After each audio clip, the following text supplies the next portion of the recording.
Teresa was a creature of habit, and she would like to call her sister very regularly. I did call her the next day. She didn't answer the phone. And I called her again. She didn't answer the phone.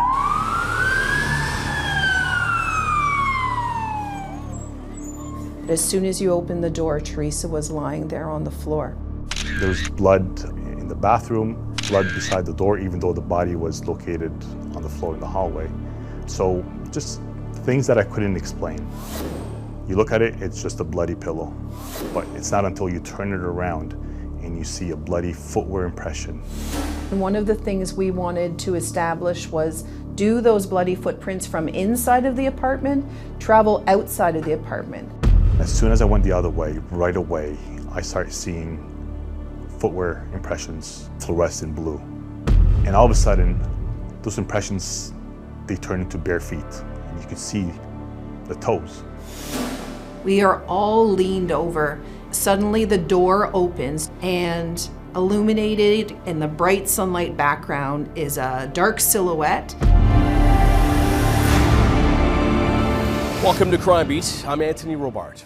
Tonight, when an elderly woman is found dead in her apartment, her family assumes it's from natural causes. But the shocking results of the autopsy leave investigators wondering, was it an accident or something more sinister? Here now is Catherine McDonald with Death Comes to the Door. It's August 11th in 2020. And the weather was really hot. 14 Division received a phone call regarding a smell coming from an apartment. Officers attended apartment 801 at 24 Shaw Street. That's the address of the Terabella, a subsidized apartment building in Toronto's West End. The call concerned an elderly resident named Teresa Santos. It was 10 o'clock and the super called me saying that ambulance was called. The first responders to arrive at this were fire and paramedics who had gone in prior to police getting there. They were able to gain access to Teresa's unit. The apartment was a small one-bedroom apartment with a living room and a kitchen as well. But as soon as you opened the door, Teresa was lying there on the floor. There was a pillow on top of her face. The first people on scene would have checked for a pulse, would have checked to see if there was any signs of life. It was fairly evident that Teresa was beyond help at that point. I got here about 10:30, and when I arrived, I think a supervising duty officer was also arriving, and the first officer told them they found the body. The fact that Ms. Santos died, that was the shock of itself. And then at that moment, we went into the office and found all pertinent information about family members and so forth. Teresa was found in a state of high decomposition. It was very difficult just to see what had happened. At first glance, because of her age and some of the disarray in the apartment, the coroner was unsure if there was a suspicious death. However, determined that we would have an autopsy. As Teresa is taken to the coroner's office, the apartment is sealed, and police inform the family. My mother's got a Nest doorbell, so when it rings, it's connected to my phone. So at 1 a.m., the doorbell goes and my phone gives me a notification. And I wake up and I'm like, who's at my mom's house at 1 o'clock in the morning? So when I look at the phone, I see a man in uniform. And I asked my wife, call my mom and make sure she does not open the door until I confirm who's at the door. And I'm talking through the camera to this person standing outside, and I'm asking him for identification. Who are you? Why are you here? He asked me, is this Lucinda Oliveira's house? And I said, yeah. So he said, do you know or does she know a Teresa Santos? And I go, yeah, it's my mom's sister. What did the police tell you about what had happened? He said they found my sister dead in the apartment. And they couldn't give me any more news that time. They said they only find her That's what I thought. Maybe she fell down and she couldn't get up and she will, because that could happen. Teresa was, after all, 75 years old, and she needed a walker to get around. The cause of death would not be known until the autopsy 2 days later. Prior to any autopsy, the bodies are CT scanned, and the pathologist at the time noticed unusual things in unusual places. They found broken vertebrae, broken ribs, dislodged teeth, broken pieces of mirror found in her stomach content, which obviously raised suspicion. So we had a couple officers from our office attend to photograph the autopsy, and it wasn't until then that we located a knife down her throat. When I took that phone call, I had to ask a couple times of what it was, and the detective explained it to me a couple of times. There is nothing to prepare you for someone to say that we have this deceased person and they have a knife that's not just lodged in their throat, but it's pierced the base of their skull. Shocking is the only way to describe it. She had multiple facial fractures as well, but those were things that we were unable to see when we had originally seen Teresa. Her body was so decomposed that you could not even see the knife that was inside of her mouth. As shocking as it was, it didn't yet constitute murder. So a knife in the back of the throat, unfortunately, isn't enough because there are mental illness considerations, there are accidental considerations, there's a lot of things that could conceivably cause that. So the one factor, while a clear red flag, was not enough to deem it a homicide. It just remained a suspicious death at that point. It seemed very likely, but there still is the potential that somebody was doing something misadventurous inside their apartment and had fallen on a knife and caused their death.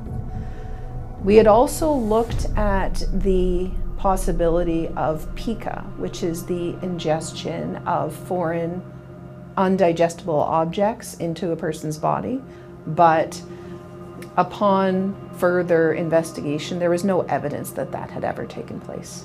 We really had to keep our mind open to all possibilities. Not knowing when Teresa was last seen or heard from, police canvassed for video and interviewed residents. They also took a closer look at scene photos. And what we see are blood, decomposed food around the apartment, and we see a room that's in disarray. But we don't really have a good, clear picture about what had happened. So we asked the investigator from 14 Division to ensure that FIS goes over and takes some more comprehensive photos of the scene. As soon as I got there, I had several areas of concern, a couple of red flags that I didn't like. There was blood all over the walls, on the floor, blood on the ceiling. There was blood in the bathroom, blood beside the door, even though the body was located on the floor in the hallway. So just things that I couldn't explain. Broken chain, the front door, and no one could answer me how that happened. When we went back and spoke to the landlord, he swears that he turned the key to the lock and the door opened because of that. But when we looked into the apartment later, we found that the sliding latch lock was actually disengaged from the door, had been completely shattered, and was on the floor in the blood and the bodily fluids that were on the ground. So someone had forced their way in. Yes. They'd also noticed a pillow on the couch, and the chair beside had someone else's belongings on it. We thought that there may have been another person living with Teresa. Family advised us that there was a young man who had been friends with Teresa and had started showing up at family gatherings. He was also Portuguese, and they had met him a couple of times, but weren't really sure about his intentions with Teresa. A young man that they called a helper to Teresa.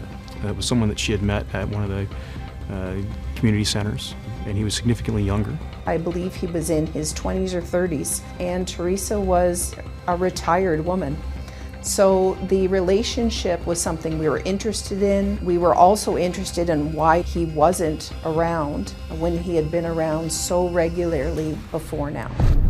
I pointed to my team to start looking at video at 24 Shaw and seeing if we could determine when we last saw Teresa, as well as who she may have interacted with, and in particular looking to see if we could find this young man coming and going from the building. And then we get to the pillow. The pillow that had been covering Teresa's face when first responders found her. Not knowing her condition, they had flung it aside in hopes of helping her. The bloody pillow that was found on the floor, that to me was the most important piece of evidence. You look at it, it's just a bloody pillow, but it's not until you turn it around and you see a bloody footwear impression right in the middle of that pillow. At first I thought, did I step on it? Did my partner or maybe first responders stepped on it by accident? But it wasn't until I looked at it closely and I noticed the word Puma inverted in the middle of the impression. And we don't wear Puma footwear. The footprint on the back of the pillow, the bloody footprints within the scene. Likely there was a person living with Teresa that was unaccounted for. And we know that Teresa has a knife in her mouth. There really was no other explanation for her death than murder.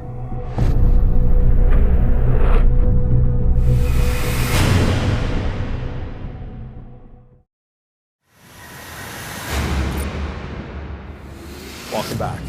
When residents of the Terra learn that 75-year-old Teresa Santos was murdered, grief turns to fear. The door was deadlocked from the inside, raising a chilling question. Did a stranger gain access to the building, or is the killer someone who lives among them? We now return to Catherine McDonald, and death comes to the door. Teresa's death shook everyone who knew her. Some were nervous because they say Santos, who regularly hung out at this nearby seniors drop-in center, had no enemies. It happened to her, it could happen to anyone. Everybody just described Teresa as a friendly woman. Some younger residents viewed her as a kind lady who often offered a smile and some nice words to them. Sometimes she wouldn't be afraid to speak her mind about some things if people were acting up, but everybody thought that she was a nice old woman that was part of the community there. Teresa was a happy person. I never seen her upset. She was always laughing and having a good time whenever we had parties. She was very giving. Her jokes, I love her jokes. I love it. I love her calling me and say, oh, Cindy, you know what? Don't go now out of the garden because I already did when it was raining. I said, okay, thank you, Teresa, for letting me know. Yeah, she called me for that kind of stuff. There was no day that we don't have something to say. Or mean to her or her to me, either way. I missed her a lot. How long would you talk on the phone every day? Oh, when she started talking, we can have an hour or more in the papa. Sometimes things that pass, from the past, from when we were kids. Esta é a Teresa. One of 12 children, Teresa was born in Portugal in 1944, just months before the end of World War II. We grew up in the farmhouse. We had all kind of animals there, and we farmers until we come to Canada. I came to Canada in 1969. She came maybe 89, around there. She was there for over 30 years. She was a janitor. That was her job. Till she fell down. She hurt herself when she was around 60 years old. She couldn't walk. She needed a cane. She needed a walker. It never stopped her from getting around.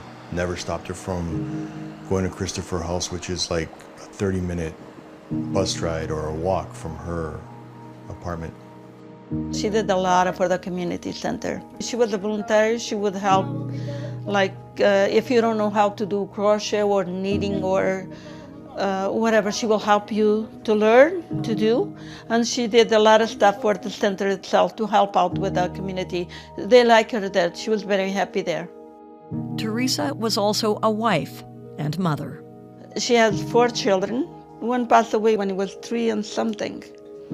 And she had 3 girls, 3 beautiful girls. They were all immigrants here. But the rest of the family didn't like it in Canada. Over time, her daughters and husband all returned to Portugal. She stays behind by herself. So she was alone, so I decided her to be in an apartment building would be safer for her than live in the house by herself. And I did a mistake. The last time I spoke to her was on the August the 8th, was a Saturday. And I was supposed to go to church. And she called me, and I see that she calling me. So I called her back. I said, Teresa, how are you doing? So I'm fine, thank you. And we were shut for a bed, and good night. No, I did call her the next day. She didn't answer the phone. And I called her again, she didn't answer the phone. So I said, maybe she went to a friend's house, or because sometimes she's going to a friend for a weekend. She's supposed to be home, was a Monday. I call again, no answer. So I said, maybe she's mad with me for a reason that I don't know. I thought to myself, not that we had discussed or been mad with each other or anything, but I called two friends of mine. I said, would you please call her for me and see if she answers you? No, Teresa doesn't answer the phone. I said, so I'm kind of worried. And then I thought, well, if she doesn't answer the phone, then tomorrow I have the superintendent come open the door and find out what's going on. But before it comes, so somebody knocked my door at 1 in the morning. Who was that? The police officer.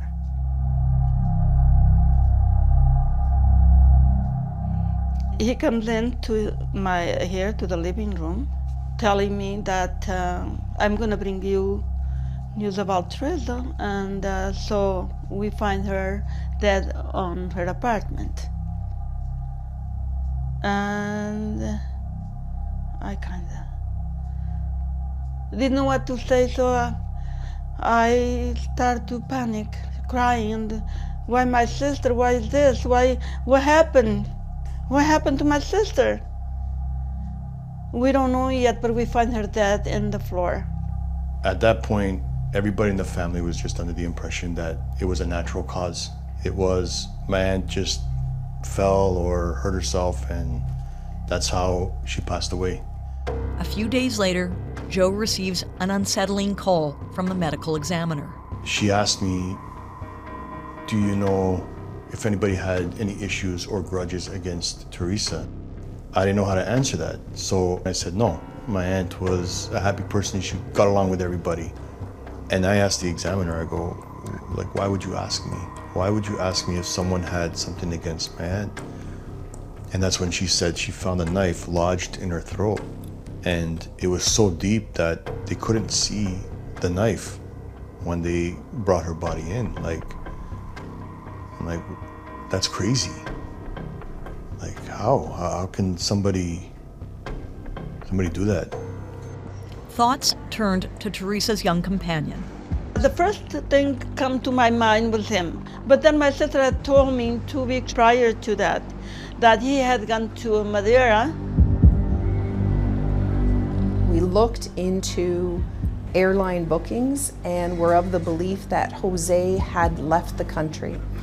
We weren't sure when he had last seen Teresa or when he was coming back at that point. And we had not been able to get in contact with him at all, despite having phone numbers and emails for him. So they begin combing through video. We have our team of officers are just sitting down, picking a camera and watching time frames, looking for Teresa and then looking for the young man that was her helper, as well as being live to anything that seems strange. Also, we wanted to start interviewing people from that apartment building because you never know who has some small piece of information that is so incredibly helpful. Teresa was a creature of habit, and she would like to call her sister very regularly. Later, we spoke to Teresa's sister, who said she had spoken to her on the phone at about 4:30, and Teresa was going to go pick up the mail, and then she was going to come back to her apartment and have dinner. And that's exactly what we saw on the video. Teresa was last seen around 5 o'clock on the 8th. We have her going down in the elevator to the lobby of the building. She goes and gets some mail, and then she returns at approximately 5:15 back up to the 8th floor. When Teresa leaves the elevator, the last time that we see her. Less than a minute later, the elevator opens and no one gets on. The only way for an elevator door to open on the 8th floor is that somebody engaged the button. That means that somebody was outside of there, pushed the button to get on, at a very close proximity in time to when Teresa was entering her apartment.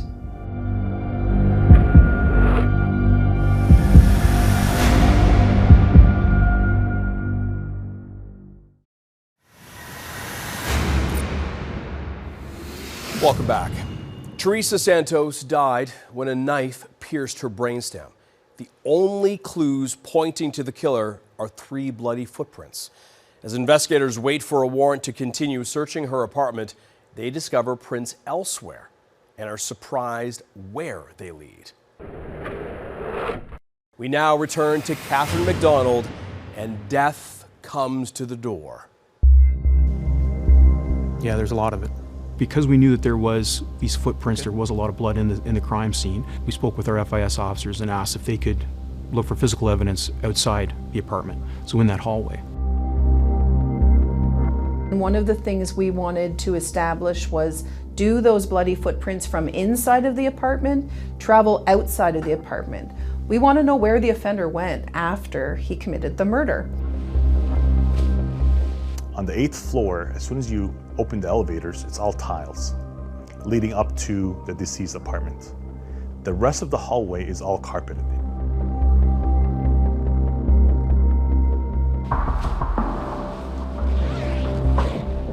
So I decided we're going to use a chemical known as blue star luminol, which reacts to the hemoglobin of the blood. So there's blood that's invisible.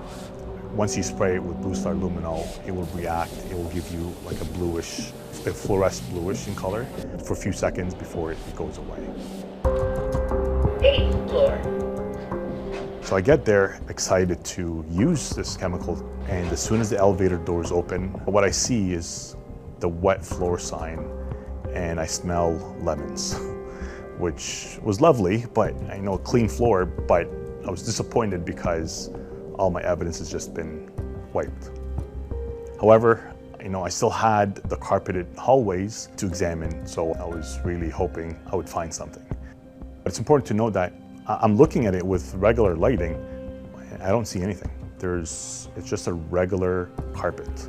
And you're talking about, this is maybe several days, maybe a week after she had died. And people living on the floor, children, families, they're walking in and out, and you don't see anything. But for Blue Star Luminol to work, it's got to be complete darkness. And unfortunately, there was no one switch to turn off the lights on the 8th floor. They spent hours unscrewing every bulb and blacking out every window. And then I remember checking the east hallway first. For whatever reason, I decided to just go one way, and I didn't get any reaction. And I was disappointed. Like, is this thing working? Is it not? But I decided to, okay, well, I'm not gonna continue because I'm not getting any reaction. And I started going the other way. As soon as I went the other way, right away, I started seeing footwear impressions, fluorescent blue. And I was so excited. Same pattern with the word Puma inverted in the middle of the impression. I remember telling my partner, go grab your camera, go grab your tripod. We're gonna be here for a long time. they followed the prints down the hallway and around 2 corners. It was clear footwear impressions consistent with someone walking, alternating between left and right. And all of a sudden, those impressions, they turned into bare feet. And you could see the toes. But it stopped right in front of apartment 809. But I continued. I didn't stop there. I continued all the way to the end of the hallway where they have an exit to a stairwell. But there's no reaction whatsoever. The last reaction I got was in front of 809. Hello. And I remember telling homicide investigators this information. Hey, Pete. And they're like, did you just say 809? Excellent. Okay, yeah, we can come down there. I was excited because this unit had come to my attention because the Detective Constable Gilligan had been reviewing video all day, and a man kept showing up. His behavior was off, his mannerisms, they were just strange, and they drew his attention frequently. So Detective Constable Gilligan took it upon himself to try to figure out who this man was. And it was at that point that we determined that he resided at Unit 809 in the building. He didn't understand what significance, if any, that person had had, but he'd shown up on video significantly. I said, that's great, keep an eye, but at this point, we had a different direction of person of interest because we had this young man that was a helper to Teresa that we were still trying to determine what his role was. The homicide team goes back to the apartment to see the bloody trail for themselves. I can still remember that I was the third one back, and at the head of us was Detective Gendy, and all I could see was a black hallway. I could hear him spray, and then footprints began to appear. It was incredible, and the footprints were incredibly detailed. And every time he sprayed, a purple footprint lit up, and it was like a ghost was walking down the hallway, traveling all the way down the hall until just before apartment 809. Suddenly there was bare footprints. It was like someone had taken off their shoes and their bloody feet were suddenly there. And all you hear at that point is my spray bottle. You can hear some TV inside the unit. We're standing there, we are all leaned over. It is much like the Scooby-Doo gang investigating something out of the Mystery Machine. And then all of a sudden the TV sound goes off and all you hear is my spray bottle. Suddenly the door opens to apartment 809 and illuminated in the bright sunlight background is a dark silhouette. This man steps up, topless, full of tattoos. His hair is just wild. It took me by surprise, I'll be honest with you. I was not expecting that door to open. That person inside the door was Damien Allred. He was like, "What are you doing here?" We introduced ourselves, said we're the police, we're just investigating the murder. It was eerie and awkward because at that point I was trying not to give up what we were doing, why we were there, and give any indication of this big discovery that we had. I asked him if he had seen anything, and he had not. Didn't have much to offer as far as an answer, and that was it. It was a brief encounter. Jason and I had already identified Damien Allred in a video. Peter Gendy had now identified Damien Allred due to the proximity of the bloody footprints. In our heads, it was all coming together at the same time. Damien was known to be a more aggressive individual within the building. He had accosted a number of people on elevators. He had asked some of them to pray with him, made some comments about voodoo and witchcraft going on within the building.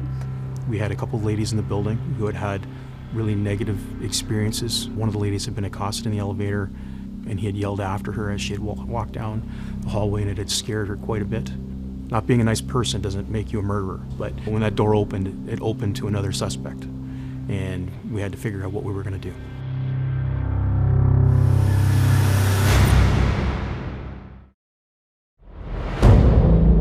As police took a closer look at Damien Allred's possible involvement in Teresa Santos's death, they were still trying to find her young companion, Jose.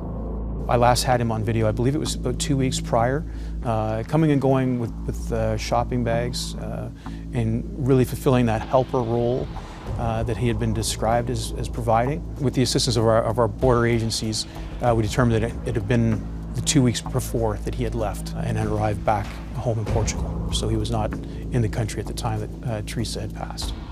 That left Damien, who was seen on camera numerous times around the Terabella the day Teresa died. He was going up and down from the 8th floor, starting at about 8 o'clock in the morning, carrying garbage bags. And he was walking to and from the garbage bin. When he went up in the elevator closer to 4 o'clock, his hair was tied up in a ponytail, he was wearing a t-shirt, he was wearing shorts, he was wearing slides, and he just appeared to be going about his daily activity. His footwear stood out. Forensic officers had determined the puma prints at the crime scene were made by a pair of slides. The RCMP has a database of footwear impressions that they keep, So one of the detectives over at Forensics was able to narrow down some models for us. One of those models was what looked to be what he was wearing in the video. Those Puma slides become significant because after we last see Teresa, we never again see him in those shoes. Teresa had gotten off the elevator at 5:15. Then the other elevator door opened and no one got on. At 5:33, just 18 minutes later, Damien gets on looking markedly different than he had all day. He was disheveled. His hair was no longer tied back. He wasn't wearing a shirt, and he is no longer wearing shoes. He was sweating, and he was sort of pacing within the elevator. And that really caught our attention. At times, to me, it looked like he had a wild look about him, how he would look around, looking at people coming and going from the elevator down in the foyer that he would cross paths with. The next time we see him reappear is approximately 20 minutes later. He's changed his clothes and he looks more in a state of composure. And that became the building blocks of our case. But there still wasn't those pieces of evidence to move us towards laying a charge. Until an interview with another resident provided an opportunity. He told me a story about how Damien had held him within the elevator, had threatened him, and was forcing him to pray with him before he was allowed to leave. This made the male very scared, and he wanted Damien charged. On August 16th, they arrested Damien on the charge of threatening, and at the same time, executed a search warrant at his apartment. We presented Damien's wife with the search warrant for the apartment. She knew Teresa had died, but she was very adamant that her husband had not been involved in that death, that he was a gentle and kind man. We weren't sure what we were going to find inside there. We were wondering if Damien had tracked blood into the apartment, if the clothes that he had used during the murder were inside the apartment. But when we walked in, we were quite surprised to find the apartment barely had anything in it. It was during COVID, so there was heightened concern for germs from everywhere, not just within this case. And it appeared that Damien had been using that to rid his apartment of everything. And there was a lot of Damien's clothes, but not clothes for many of the other people. We found clothing that could have been the same clothing that Damien wore, but we did not find the Puma slides at all. That day I was back and forth. The next day, Detective Hillier interviewed him with regards to Teresa's murder. I learned that he'd been living in the building for, I believe he said, 3 years with his wife. He had 2 stepchildren and he had a young baby, I would say. He had come from Antigua, where he had lived for some time.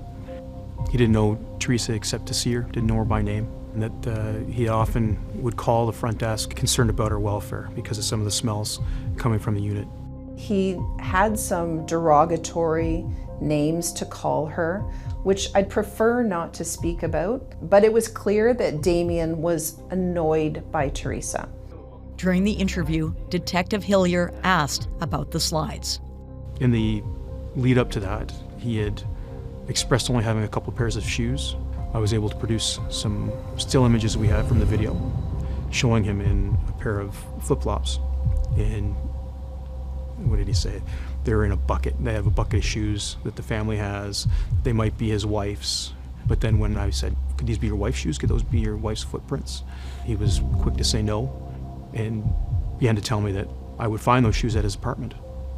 I explained to him that we had conducted a search warrant at his apartment, and that shocked him. He continued to say that these sandals would be there, and we went back and forth quite a bit because I said, are they hidden there? We've searched your apartment, they're not there. And ultimately, he admitted to throwing them out.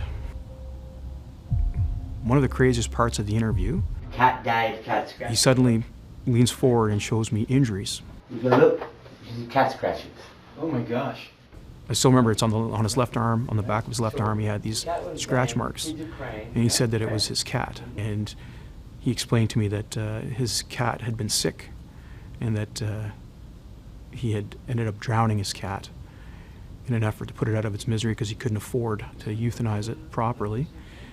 And then showed me these injuries.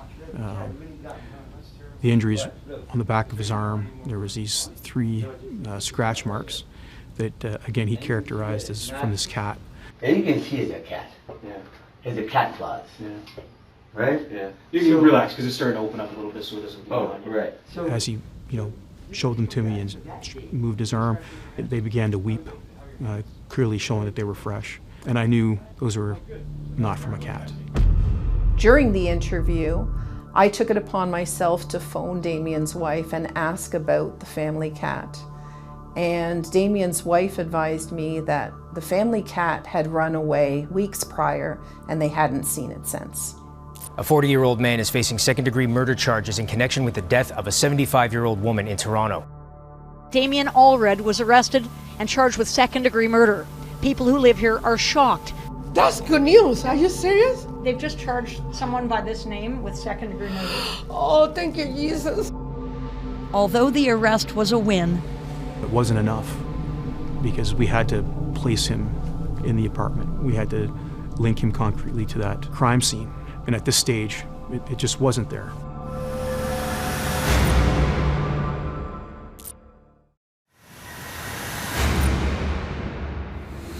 Welcome back. Armed with an overwhelming case, police have charged Damien Allred with the murder of his neighbor, Teresa Santos. But they still need to find evidence that places him at the scene of the crime.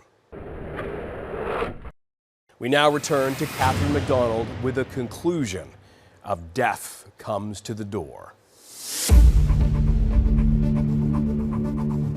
police had a trail of bloody footprints leading from Teresa's apartment to Damien's door, but no shoes to help prove he had made them. So the next thing we did was what we call a foot impression warrant. We took impressions of Mr. Allred's feet, and then we had to seek out an expert, and that was Detective Harris from the Peel Regional Police. The ridges, this is the friction ridge, is like what you have in your hand. We don't keep databases like they do with fingerprints. So if we have friction ridges on a foot, there's no database we can put it into, and then it will give us some people's names that we can compare it to. It doesn't work like that. But if I had that, then I would be able to say that this did come from the same source. Without that, we're looking at the quality of the foot impression. Can I see all 5 toes? Can I see the ball of the foot? The top end of it, there's what's called the metatarsal ridge. The impression will leave like a line. It's where the ball of the foot is. And the shape of that is something that we compare. And then the heel, and then how much of the arch can we see? We then have to look at, well, how was the impression made? The impression could be left in blood. It could be in mud. There could water, snow and salt. Many different ways that impression could be left at a scene. Toronto police sent Detective Harris Damien's prints and 2 images from the crime scene. The one impression was way better than the other. I could see the toes, part of that metatarsal ridge, the outline of the heel. I could also tell that it was on carpet. For the second impression, there were gaps in the toes. It looked like maybe just the outline of the toe. And the foot as well, the blood looked like it was extending away from the foot, and then it was just an empty space inside of that. That makes it tricky to do a comparison, but you outline everything that you see and then you end up with this tracing. And once that is done and you've documented everything that you can see, you do the same thing with your known impression. Once you have that, then you overlay both your known and your unknown, and you can start to see if there are any similarities between the two. The impression which was of better quality from the crime scene was F6, which was the right foot. And I take my tracing from the crime scene, and my conclusion was there was a level of support that impression came from a suspect that was provided by Toronto Police. Now, the other impression, F7, it appears to me that the blood may have been up around the sides of the foot. So what you now have is a kind of like the outer border of where the foot would have been. So when I looked at that, it perfectly aligned with the impression from the suspect. Shortly after, Toronto police got more good news. Damien Allred's skin is found underneath Teresa's fingernails. I call that the nail in the coffin evidence. There is no way that Damien could explain Teresa having his DNA under her fingernails. On November 7th, 2022, the trial began. In the Crown's opening address, the jury was told that Santos had broken ribs, a fractured spine, a dislocated jaw, and injuries to her face. Damien Allred, who is now 42 years old, has pleaded not guilty. 3 weeks later, on November 25th, a jury convicted him of second-degree murder. A man who brutally beat his elderly neighbor to death in 2020 has been sentenced to life in prison with no chance of parole for 17 years. What would you say to Damien Allred about what he did to your sister? I would say to him that he was a monster, and I will ask him, why did you do it? She couldn't defend herself. She was a poor, handicapped lady which has no defense. And why did he attack her and kill her? When I saw a picture of this man, I'm like, he was a building compared to her. He was a tower over her. Like, there was nothing she could have done. And the brutality of it, like, it was horrible to read. I sit sometimes and I wonder, like, I can only imagine how much she suffered. The detective told me that it lasted 15 minutes and she believes even less. And sometimes I think a minute is a long time. So that must have been an eternity for my aunt. For a long time I was afraid to leave. I was afraid of my own shadow because I always like to have someone to watch me over. Even now, after all this, I am in the kitchen. I look at the window and it looks like someone always watched me. It's not true, but it's my imagination. While she was alive, Teresa was Lucinda's best friend. She has been always. I have other sisters there, but she was the only one that we talk every day, all the time. We were always ready to each other for anything we need. She couldn't do much, but she did a lot. She doesn't want me worry. Teresa, why didn't you tell me about this or that? Oh, you have enough for you. I don't have to worry you. Part of what haunts the family is that in 2020, Teresa was contemplating leaving Canada. That year, my cousin was here, so my aunt's daughters, Teresa's daughters from Portugal, they came to visit. And they were asking her to move back to Portugal to come live there. And my aunt told everybody that she wanted one more year and she would have packed up and gone home. So the following year, she would have been at home with her family and her grandkids. Years later, there are still remnants of the police tape on the door of apartment 801. It's just a subtle reminder, not of the tragedy, but really of her. She always liked to laugh under her breath and chuckle, not out loud, but just chuckle in her body, just reverberate with laughter. And I can see that today. I can see her still doing that. I can see her personality was of someone who was always not struggling, but always fighting just to keep living. Nothing came easy for her in life, and so that was built into her nature, to be a fighter. And I appreciated that part of her personality. She loves living, she loves life. She was crippled, I know. Her body itself was strong, like, I think she can live for years to come. It was nice to see that the people took up that collection and that there was a somber tone, because in the end, even though he didn't speak to Miss Santos, you knew Miss Santos lived in a building. She was a neighbor, and I think that's what people felt. They lost a neighbor. Quiet neighbor, didn't bother anyone. Today's residents still remember Teresa. Frank even went to her gravesite in Portugal, where she was buried. It was comforting to see where she was resting. I never got to say goodbye to her. I'm not sure if it was a goodbye, but it was a visit. The original charge against Damien Allred for threatening another Terabella resident was stayed in light of his murder conviction. In September 2025, he filed an appeal seeking a new trial or a reduction of his parole ineligibility. As of this airing, no decision had been reached. Thank you for watching Crime Beat. I'm Anthony Robart.